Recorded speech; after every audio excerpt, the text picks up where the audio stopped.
Hello everyone, welcome back to Custodome Productions. It's been a little while. I've been on holiday, couldn't really record anything while I was away, but I thought as a little reintroduction I would go over, as I've been doing, some of the albums that I've been checking out for the first time recently, and then maybe talk a little bit about some channel update stuff, I guess. But first, let me look at all the albums that I've listened to since September, which I guess is the last time I did one of these.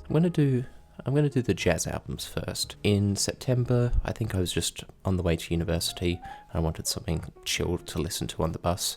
I decided to check out a Charlie Parker record. Obviously this is like almost 4 months ago now, so it's not particularly clear in my memory, but I remember it being very pleasant. This is obviously not one of his most challenging records. My dad and I recently finished watching the Ken Burns jazz documentary, which really highlighted how seminal Charlie Parker was, how innovative he was as a player and as a jazz musician. This album came along after his death. I think this is more of a compilation of some of his more easily marketable tracks. He's doing covers of standards here and such, but it was really nice, very good album. Definitely what I was in the mood for at that time. I gave that an 8 out of 10. Then I also listened to a Yael Gilberto record, which is similarly, I was in the mood for something chill, but in a different sort of way. I love bossa nova. Unfortunately, some of the most regarded bossa nova records I still can't seem to find on streaming anywhere. Yeah, I really like this one as well. Bossa nova is sort of a massive weakness of mine. I sort of like it in basically any form, but Yael Gilberto is one of the masters of the genre and was excellent. Gave that an 8 out of 10 as well. I listened to a Brubeck record. Again, figures quite heavily in the jazz documentary that I recently watched. I love Brubeck. Was listening to him just last night, actually. Obviously, a record like Time Out is his most celebrated and the one that everyone knows. It's one of the most famous jazz albums of all time, but I think that a lot of his and his quartet's records are always of a fairly solid standard. As far as I'm aware, he kept making music almost up until he died, so it's a very long and illustrious career. Definitely going to be continuing to check out more of his stuff. And then I listened to this record by Wynton Kelly, a self-titled record. I honestly don't even remember very much about this album at all. Generally, jazz records take me a couple listens to really sort of cement themselves in my mind. This is October 30th, though. Yeah, it was a long time ago. Yeah, it was good. Obviously, I gave it an 8 out of 10. That's like my go-to rating if I just enjoy an album on a first listen. Yeah, I'd need to return to this to have any more solidified ideas or feelings on it, but from memory it was quite good. And then I guess with the rest of these, we'll just go in chronological order. In September, I also listened to the second Joni Mitchell record with my friend, who I'm going through her records together. He's a massive fan. It's got this nice artwork that she painted. I'm not sure it's not gonna bring it up, that's fine. Yeah, this was really pleasant, a nice continuation of her style. I'm still not at the stage of her career. We're moving quite slowly through this, obviously. We're still not at the stage of her career which I think will most interest me. That's probably later down the track when she started doing more jazzy stuff with Jaco Pastorius and such in the late 70s, but it's really pleasant like music just to listen to, even if you're not the biggest fan of it. I'm not going to consistently be listening to sort of light folky records by themselves, but Joni Mitchell is one of the most talented artists of that entire scene. She's evidently a very good lyricist and a very good songwriter all on her own. On sort of, I guess, the complete opposite spectrum of female musicians, this record here, Sabrina Carpenter's Short and Sweet, was recommended to me as a joke by a friend, fully intended for me not to listen to it. But I took him, I called his bluff and I did it. I listened to it all the way through in one sitting, and honestly, I didn't even hate it. I think my days of being a staunch sort of all modern pop music is bad sort of elitist have sort of swayed a bit. I went through that when I was like 13 years old. Now I find that the majority, not all, I'm not going to name names, but the majority of modern pop artists really do not irritate me that much, some of which I like a lot more. In fact, the majority I would say I like more than Sabrina Carpenter, because this is not a particularly interesting album, but it's really not that bad. I don't think it's just a solid collection of pretty catchy pop tunes. There's some nice sort of 70s instrumentation going on there. It's kind of fun. It's got a playful atmosphere. It doesn't take itself too seriously. It's quite short. It doesn't overstay its welcome.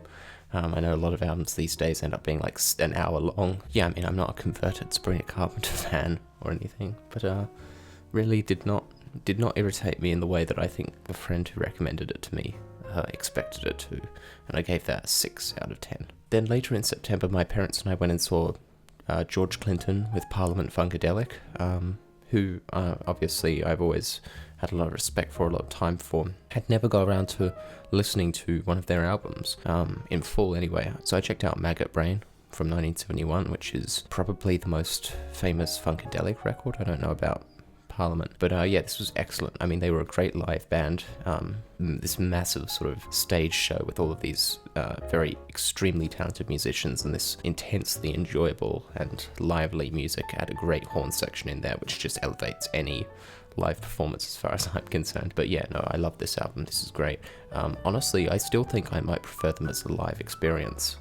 They just have that sort of energy. I generally do not prefer bands as live musicians, but they definitely had a sort of energy even now in 2025 that just adds something to it when you see them performing for an audience rather than on a record. But if you're in the mood for some really funky music, you can't beat this stuff. Next, I listened to Devo's debut record, Are We Not Men, We Are Devo. I'd actually heard this before. I don't know why I hadn't rated it, but here it is. I like Devo. They're sort of a band that are in the same sort of scene as some of my absolute favourite bands, most especially Talking Heads. I think there are sort of similarities to Talking Heads, but Devo have a sort of more snarky, more cynical edge to their music, whereas Talking Heads are sort of just weird and arty. I like Devo. They're a great new wave band. One of the iconic new wave bands, actually. And this is an extremely fun, extremely quirky record. There's something very unique. They have an extremely unique sort of sound, an extremely unique sort of approach, both musically and lyrically. They're one of those bands that just are immediately recognizable. There's no other band like Devo. With that being said, I probably don't like them as much as some of their contemporaries. They've got a sort of more punky feel to them, whereas I prefer bands that sort of moved in a more arty sort of experimental direction, like Talking Heads, or a slightly poppier direction, I suppose, like Blondie, The Cars. But this was a really good album. I'd already heard it before, like I said, and yeah, gave it an 8 out of 10. Next, I checked out Neil Young's, is this his first album with Crazy Horse? It's his first album with Crazy Horse. Everybody knows This Is Nowhere. One of the sort of big Neil Young records I hadn't checked out yet, or at least of his early career, from 1969. I listened to this with the same friend I listened to Joni Mitchell with. Continues to impress me with these records. He's just a great songwriter and a great guitarist as well, but mainly a great songwriter. And yeah, 8 out of 10 as well. Skipping forward quite a bit to November, I listened to, well, not the final, so in November I went and saw the new Bruce Springsteen biopic, which was good. Nothing amazing. It's better than some biopics I've seen, worse than others, but that's fine. It sort of put me back in the mood to check out some of his other albums, and so I checked out 2 of the remaining sort of records from his classic run, which I guess goes up to 87, I think, the record they did after Born in the USA, which I believe is Tunnel of Love. So now I've only got 2 remaining, which is Tunnel of Love and The River, that I haven't heard from that selection. I listened to his debut, Greetings from Ashbury Park, or Ashbury Park. In my mind, I've always read it as Ashbury, but I'm realizing now there's no H. This was great. This is sort of like my favorite era of Springsteen. I know that's sacrilege to say that my favorite era is not Born to Run or whatever, but I don't know, there's just something that speaks to me about these first 2 albums that he did, this one and The Wild, The Innocent, etc. They just appeal to me a bit more than some of his later stuff. These ones just appeal to me the most. As great as those later albums are, there is a sort of like commercialized edge to a record like Born to Run that's just not quite here on this one yet. Not to say that this is some experimental avant-garde piece, but it's just a little bit more raw, and I think I really appreciate that. It's got great energy. I still probably prefer the next album, The Wild, The Innocent and The E Street Shuffle.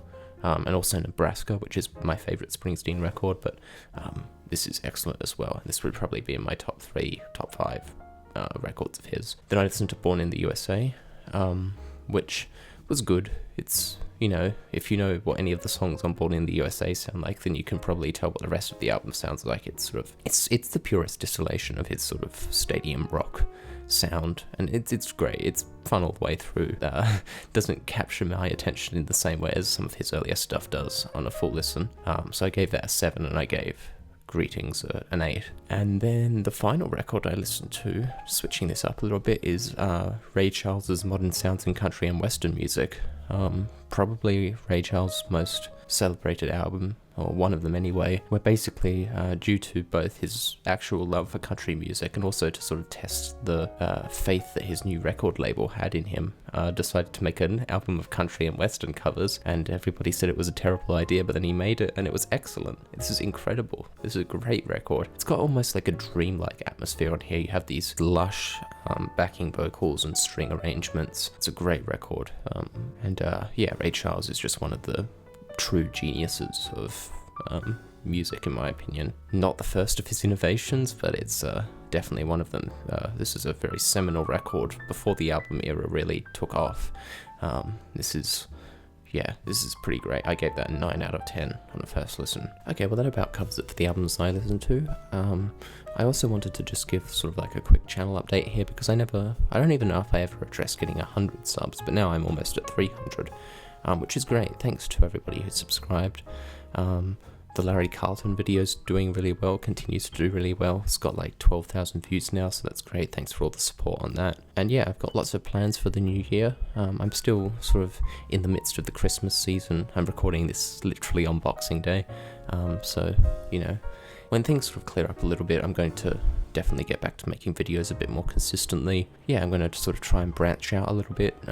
Got to keep making videos on Steely Dan, as I always do, obviously, but also try and make some videos maybe on other kinds of music, and we'll see how that goes. But for now, I wanted to thank you all for watching. Let me know what you've been checking out this month, what you think of these albums that I talked about, and if you have any recommendations, which reminds me, these 5 recommendations that people have sent me, I will get to. I promise you I will get to them eventually. But yeah, for now, thank you for watching, and I'll see you in the next video.